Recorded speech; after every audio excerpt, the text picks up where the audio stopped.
Heat, unbearable. The air heated up and moves. Everything is engulfed in flames, despair, fear. And there, in the depths of this fiery hell, a scream echoes. Arina suddenly sat up in bed and looked around. 7 in the morning. The sun cheerfully breaks through the curtains. Birds are chirping.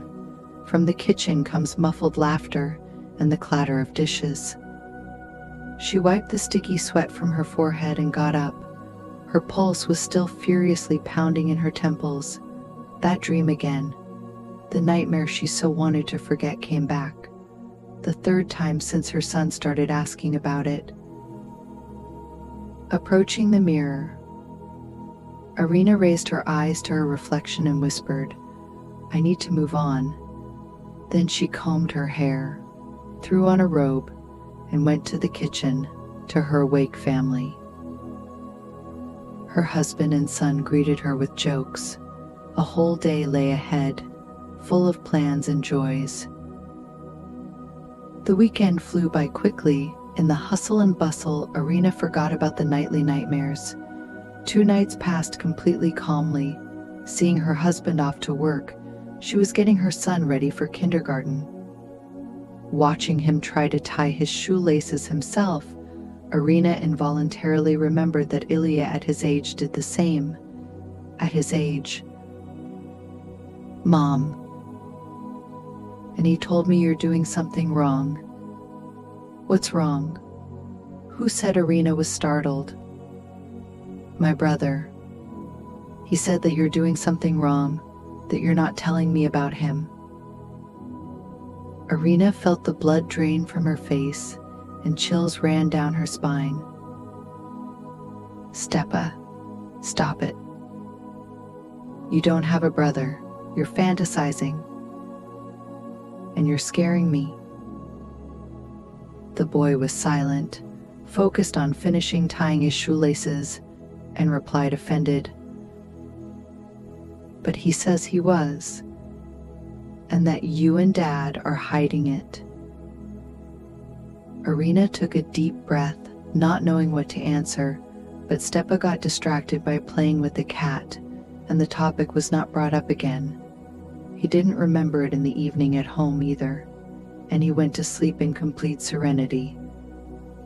But Arina couldn't get his words out of her head.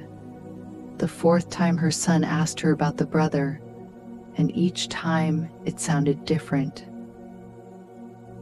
The first time he just, playing and laughing, suddenly froze, looking ahead, and then blurted out, "Mom, where's my little brother?" Then Arina felt uneasy, but she thought it was just a child's fantasy.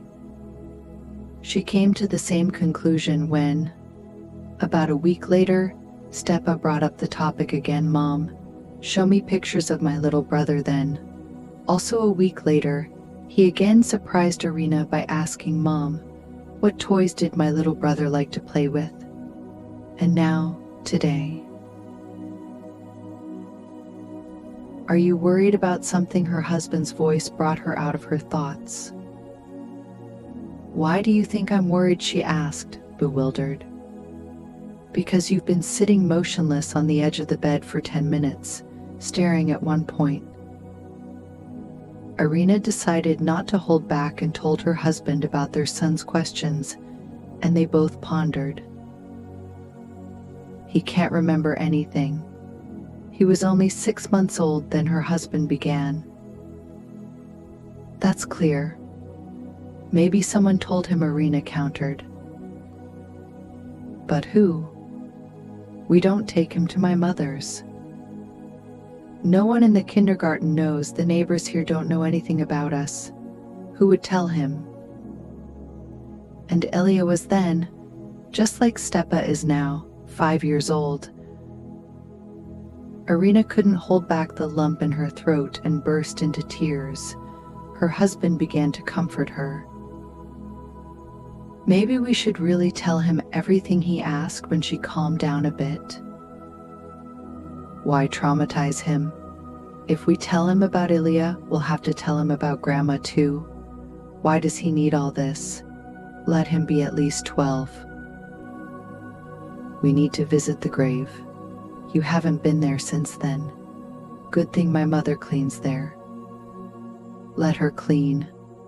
Murderer Arina hissed through her teeth, clenching her fists. Her husband didn't argue with her, starting a conversation that was doomed to fail.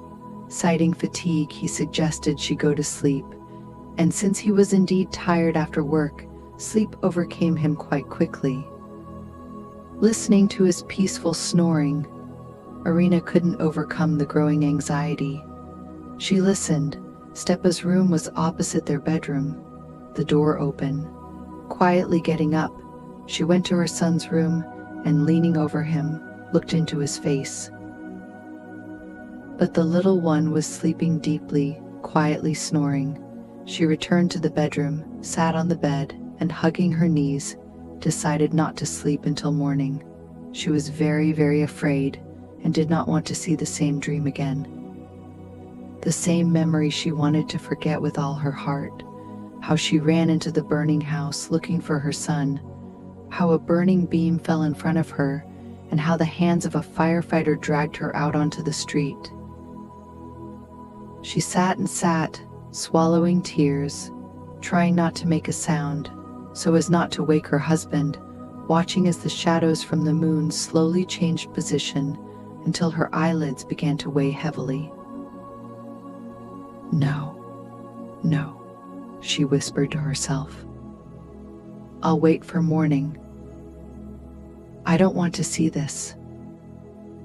I don't want to.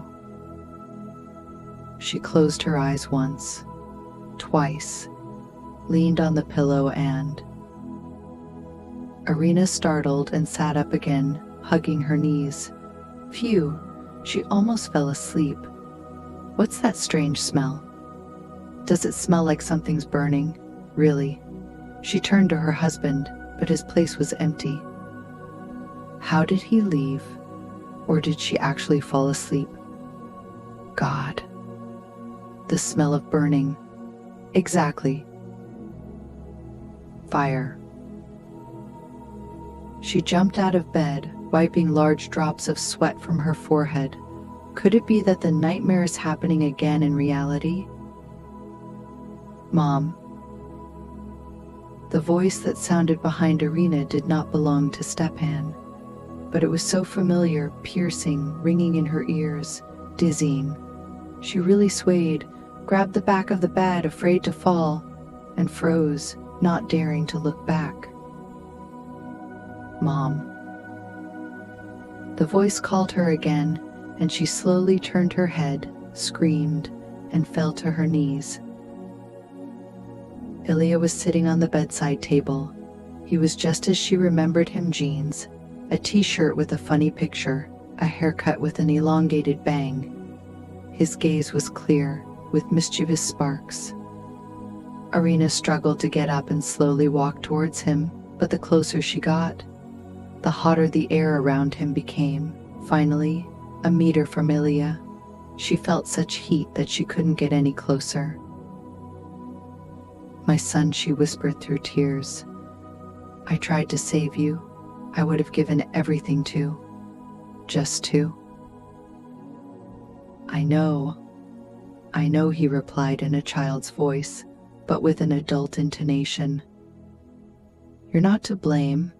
Grandma's not to blame. No one's to blame. It was the wiring, a voltage drop. The old wooden house caught fire. And if you and Dad had been at home, you would have died too. There's no need to blame anyone and no need to torment yourself like this. The adult and thoughtful words, flying from a child's lips, sounded so strange, piercing Arina's already inflamed consciousness. They were frightening, causing chills on the skin, and comforting at the same time. Meanwhile, Ilya continued. Do not hide the truth from Stepa. Show him my grave, and do not deny me yourself. I was with you for a short time, but even that had meaning.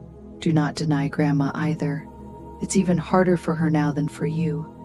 If you don't forgive her, The guilt will soon burn her completely. And do not deny life. It's not the end or the beginning, but just the path. Arina shook with sobs, tears flooding her eyes more and more, and she began to rub them with her hands as Ilya's image became increasingly blurred. Arina abruptly sat up in bed, feverishly looking around. Early morning was graying behind the curtains. Her husband, grumbling discontentedly, turned over to the other side. The house was silent. Only the ticking of the clock was heard. Her entire face was wet with tears. She realized that she had seen a dream, and she remembered this dream in the smallest details.